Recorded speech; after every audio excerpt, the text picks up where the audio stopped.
Bonjour, on attaque une semaine face à un petit peu un favori de la nationale. Comment on l'aborde après une défaite face à Suresnes un peu compliquée, on va dire, puisque c'est vous-même qui vous êtes mis dans la galère. Ouais, c'est sûr on s'est battu tout seul samedi. Comment on aborde ce match avec beaucoup d'envie. L'envie de faire un gros match à Albi. Et il va falloir faire un gros match si on espère aller chercher des points là-bas. Il faut faire un gros match. Donc dans l'intensité, dans l'engagement, dans le jeu, dans l'alternance, dans tout ce qu'on veut mettre en place, il va falloir être précis et mettre une grosse énergie. Après un match comme Suresnes, comment on fait un petit peu réagir ou comment on reprend les joueurs pour travailler plus sur les fautes, l'indiscipline qui était présente. Ben, déjà la première chose contre Suresnes, comme je l'ai dit à la fin du match, c'est un match où on a joué, où il y a eu du contenu. Donc quand tu perds et qu'il n'y a pas de contenu et qu'il n'y a rien, c'est difficile, il faut remettre des choses en marche. Nous, il y a eu du contenu, il y a eu des choses de fait, on a tenu le ballon vraiment beaucoup plus que sur elle. Par contre, on a été imprécis. Et dans la gestion, on n'a pas forcément été très performant. Donc ça a été ça les deux secteurs à travailler cette semaine. Voilà, donc on les a travaillés. Maintenant, à nous de faire un bon match dans ces secteurs-là ce week-end. Après, là, on arrive sur un bloc Albi, Valence, Bourg, qui va être un gros moment. Est-ce que le fait de ne pas avoir trop de blessés, justement, est aussi une richesse cette année? Oui, c'est important de ne pas avoir de blessés, notamment sur ces blocs-là. On a fait 6 matchs avec les matchs amicaux sur le premier bloc. Le deuxième bloc, c'est 5 matchs. La saison, elle est longue. On l'a vu l'an dernier, à partir de janvier, au moment où on s'est remis bien, ben, on a réussi à remonter le classement. On sait qu'il va falloir être compétent et compétitif sur toute la saison. Donc là, en faisant tourner comme on le fait depuis le début, on a des joueurs qui restent frais. Il faut qu'on reste performant au long des week-ends, tout le long des week-ends, et qu'on arrive à passer ce mois de novembre, décembre, janvier pour après aller sur le fin de saison. D'accord, merci. Si tu voulais être pressé, mais vas-y, je t'en prie. Ok, salut. Salut. Qu'est-ce que tu retiens de ce match de Suresnes selon toi? Quels ont été les manques de l'équipe? Les manques, ça a été la précision, où on n'a pas réussi à être propre sur les derniers gestes pour pouvoir marquer des essais. La gestion, où on a un peu surjoué, notamment dans notre zone 22-50, où on est resté trop avec le ballon dans cette zone-là. On a plutôt fatigué les avants et d'ailleurs les trois quarts pour remonter tout le terrain et pas avoir assez d'énergie après pour scorer. Donc c'est des choses qu'on a travaillé cette semaine. On a fait plus d'alternance avec le jeu au pied, ce qu'on n'a pas vraiment su faire la semaine dernière.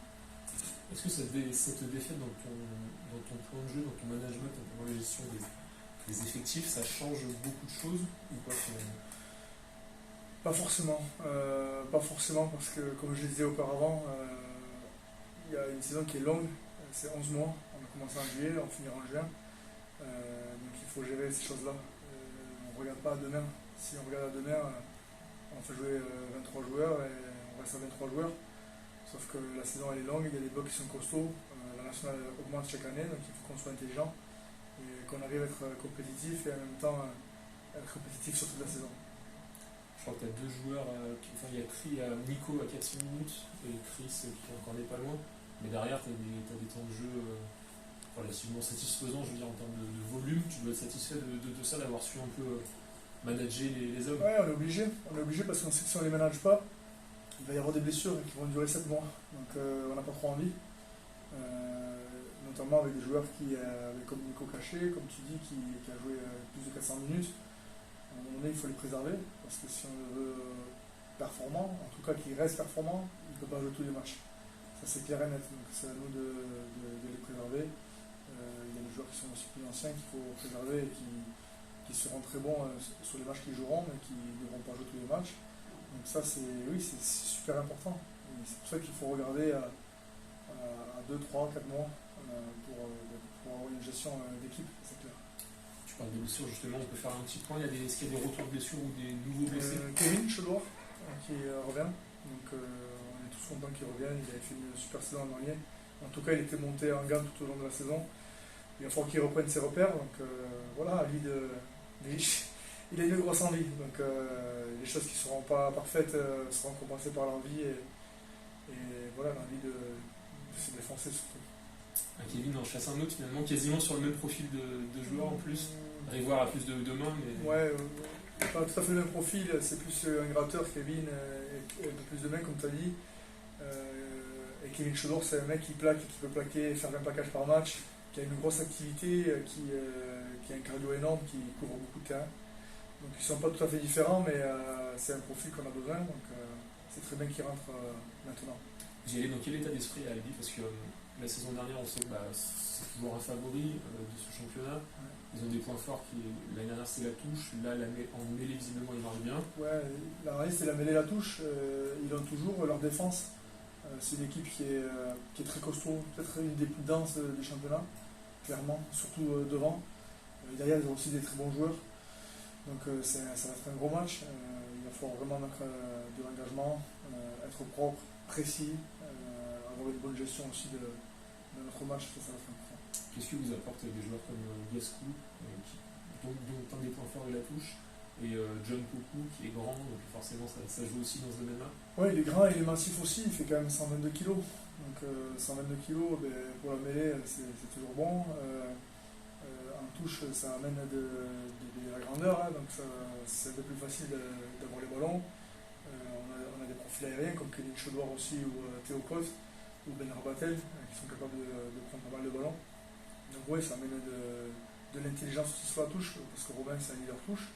Donc voilà, c'est quelqu'un qui est très investi dans ce domaine-là. Donc ces mecs-là, bien sûr qu'ils apportent. Et après, il faut que un mec comme John, il n'avait pas joué des 9 mois, il a fait 2-3 matchs.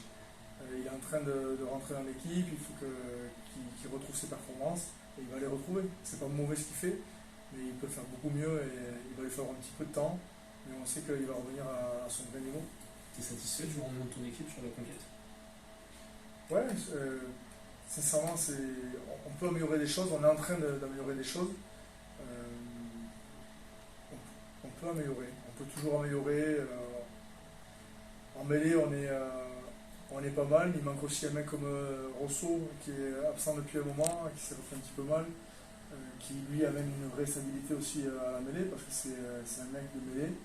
Donc ça, les joueurs, tu ne peux pas l'inventer. Donc on travaille. On a aussi des jeunes joueurs comme Max Caillé qui est en train d'arriver, mais qu'on prépare aussi à ce niveau-là. Donc ça prend un peu de temps, mais on est en train de trouver les réglages pour être très performant. Il faut qu'on soit très performant. Et on l'a vu la saison dernière, ça a mis un petit peu de temps au début, et après on est devenu très performant sur la fin de saison, notamment en mêlée, où j'ai le souvenir ici contre Dax, on les avait clairement tués, et c'est ce qu'il faut qu'on retrouve. C'est cet état d'esprit-là, et cette envie dans la conquête d'être des tueurs.